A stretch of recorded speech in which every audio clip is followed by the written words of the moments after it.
It's no question that Star Wars Battlefront 2 has been a very controversial subject for many years, but this game has made a huge turnaround since the crazy lootbox fiasco and the whole pride and accomplishment deal that happened back in 2017, and I'm also working on a video discussing the whole story of this game, so stay tuned for that. But like I said, this game has done a complete 180 from where it was at launch. Yes, it did take some time to kick things off for more content, but I personally believe that it was well worth the wait. So the solo update came out in June of 2018, and when it was announced, people were really disappointed. This was mainly due to the fact that almost everyone was begging that we get some more Clone Wars content, as it was the era that seemed to lack the most. And considering Battlefront 2015 was original trilogy only, it made sense that people wanted to see more from the prequels, and not just the heroes, but maps, weapons, and reinforcements too. So after months of waiting for answers on what content would be coming next, we were all at least a little bit let down finding out that we may never get the Clone Wars we all loved. Luckily though, in June of 2018, EA Play happened, and while we did know that there was going to be a segment for Battlefront 2, we really had zero idea on what to expect and how excited we should be for this, because after the reaction of the solo season, our expectations were really low at the time. Most people just expected this event to showcase the upcoming update, and then them thanking people for sticking with this game for so long. And well, while those two things did happen, Dennis Brandval had one more announcement to make towards the end, and that was that Star Wars Battlefront 2 would be going deep into the Clone Wars.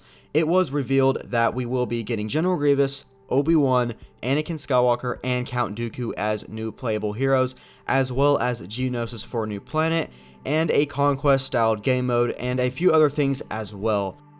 The Clone Wars have begun. Target that speeder! So this was some of, if not the best news that this game has ever received. So the rest of 2018 went through, and we did get some amazing content, those being General Grievous, Obi-Wan, Geonosis, a bunch of skins, and some other small things.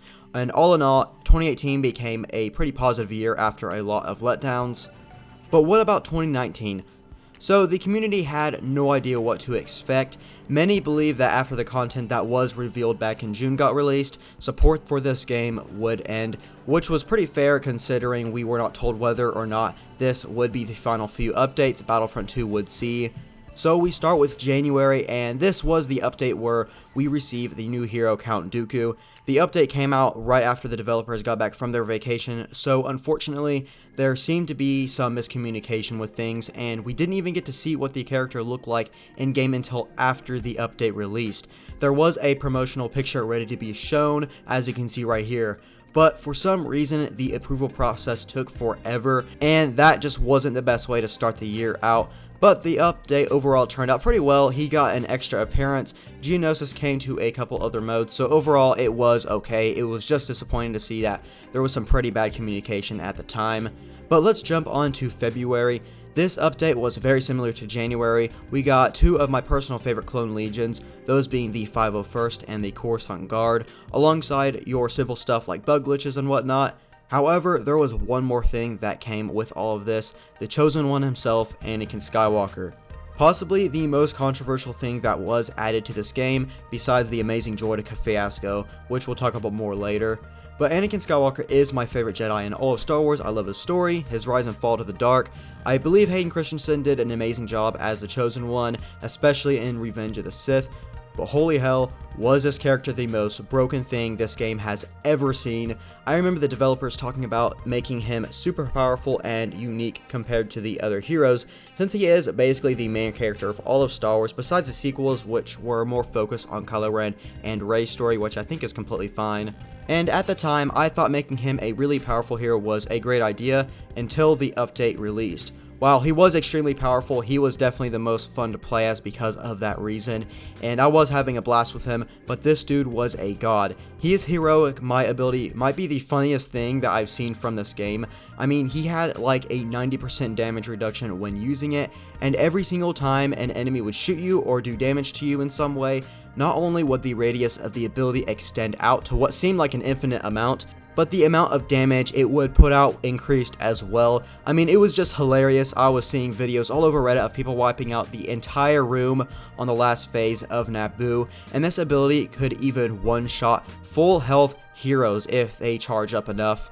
And he also had a star card which allowed this maniac to have over 1,000 health, and one that allowed his lightsaber to one-shot every single infantry unit besides the heavy. And it was great in an ironic way, honestly, and like I said, as horrible as it was going up against him, it was just so much fun using him. Luckily though, they did nerf him 4 or maybe even 5 times actually, and that's how crazily overpowered he was, and even now he's still the most powerful and easiest hero to use. But going on to March of 2019 is, in my opinion, the turning point for this game.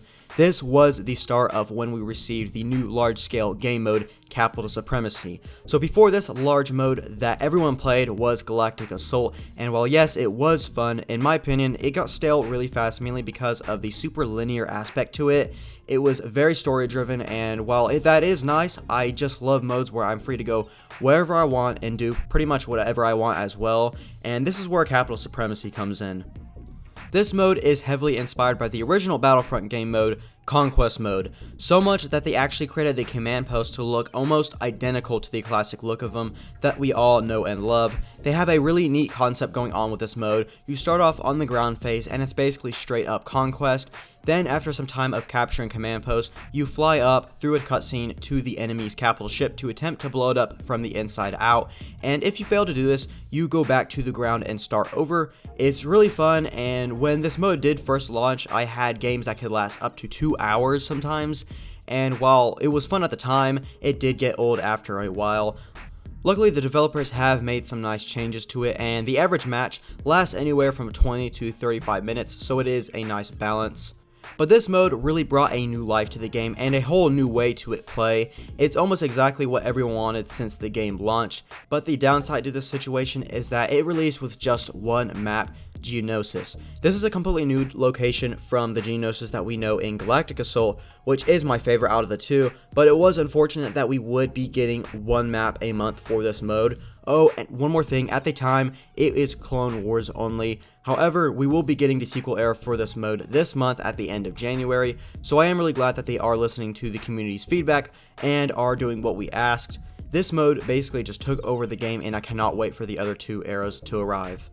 And what's crazy is this update also contained 2 new reinforcements, which was a surprise to be sure, but a welcome one. Everyone, including myself, thought that these 2 reinforcements would be the BX Droid Commando and the Clone Commando from the classic game, Republic Commando.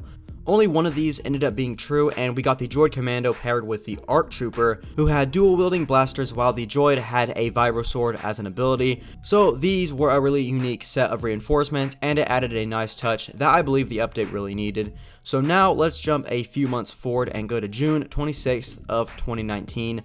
This update blew the community away and brought a ton of players back. I and so many others were so shocked at the things that we got with this.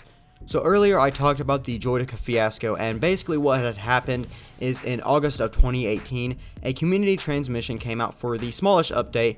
There was a nice cinematic promotional shot showing off 2 of the skins that would be coming, but if you take a closer look in the picture, there's a somewhat clear image of a Droideka basically just standing on the ground. This was almost immediately noticed by the community, and we all went insane. Droidekas are something that we have all wanted for so long now. They're super unique, really fun to play as, and all around just a great reinforcement. Unfortunately, Ben Walk, who is the community manager for Battlefront 2, had to come out and say that this was not supposed to be in that picture and must have just slipped in somehow. Naturally, we were all pretty upset by that statement. He said that the Droideka was just a static model, nothing more, nothing less, and eventually said flat out that the Droidekas were not coming to this game at all, and that he and the team are super sorry for accidentally including this in this picture. So this was a pretty dark time for the community. So let's jump forward to June. A huge community transmission got released discussing the future of Battlefront 2, and the very first thing you saw was the title, which stated incoming transmission, the Where Are Those Droidekas update. So yes, after so long of waiting, the devs did bring us the iconic Droidekas, and it was some of the most positive time in the community that I have seen. And not only that, we would also be getting Felucia as a new planet for capital supremacy in September, as well as a few other things like the legendary TX-130 Saber Tank and a new Anakin Skywalker appearance, and some more things. The Droidekas were a great addition to this game, and while I'm not the one to use them as much, it is really nice to see them rolling around on the battlefront.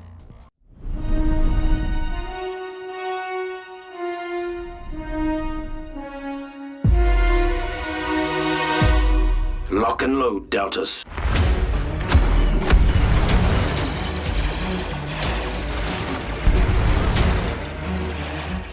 Jumping to September 25th of 2019, it was also a very exciting month for this game, as we got what might have been the most requested reinforcement that I have ever seen, the Clone Commando. These guys were a huge surprise. Now, there were a few hints that Ben Walk made by like changing his Twitter header to the Republic Commandos and some other things, but then he came out and said that they aren't coming, just like he did with the Droidekas, and whenever they were announced to be arriving with Felucia, the community freaked out. These came in a standard slick white appearance, which I think looks really cool, and they really took a lot of inspiration from the classic Republic Commando game, which I really enjoy as well, and they're probably my favorite reinforcement to play as, though many do say that this and the Droideka could use a bit of a buff, but besides that, they were a great addition to this game. And something else that was a game changer for this game was the fact that finally we were getting a larger scale offline mode. Well, sort of.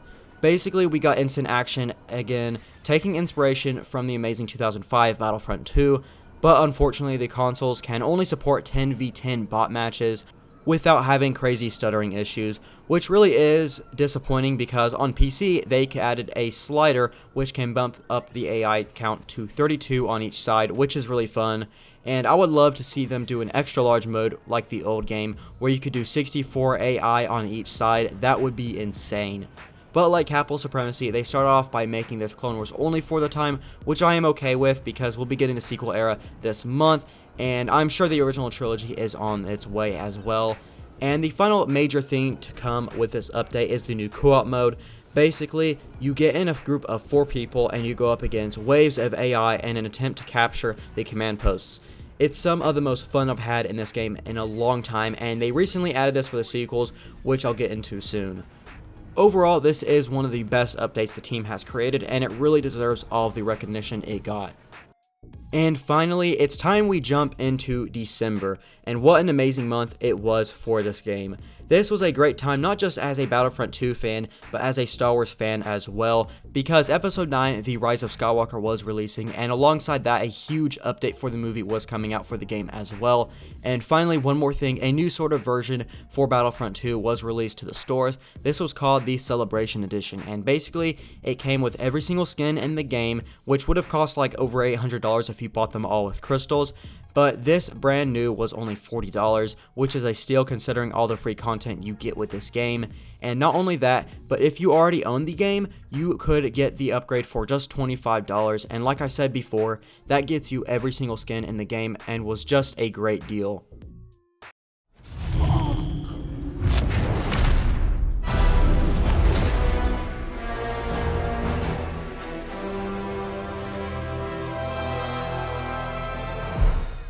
And coming right after this, the Rise of Skywalker update, and man, everything about it was just great. We got 4 reinforcements, new skins, sequel era co-op, and Ajan Kloss for co-op and HVV. Now this map is also coming to Capital Supremacy next month, unfortunately not Galactic Assault, but I think my favorite part about this update was the trailer we got. It wasn't just a Rise of Skywalker trailer, the first half was at least, but then it goes into a sort of celebration part of it, showing off all the new content in an amazing cinematic way.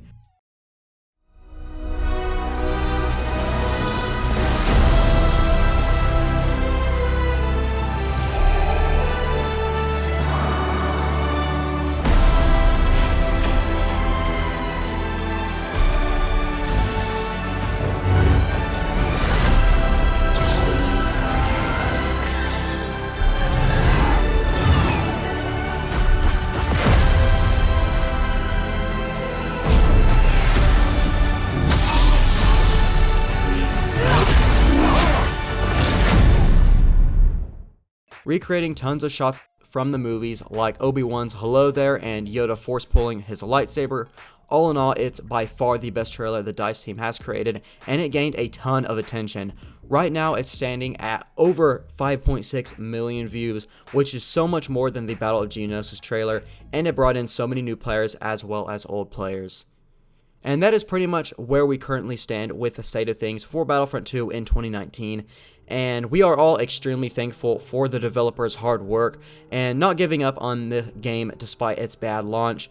We are still getting content in 2020, and I cannot wait to see where the future goes for this game. So again, thank you to all the developers' hard work, and you have made one of, if not the greatest Star Wars game yet. And that is pretty much going to do it for this video. A like would be heavily appreciated, as this did take quite a while to make, but if you did make it this far into the video, go ahead and comment "Long have I waited," and if you're new, subscribe for more Star Wars news, gameplay, and more, and I'll hopefully see you in the next one.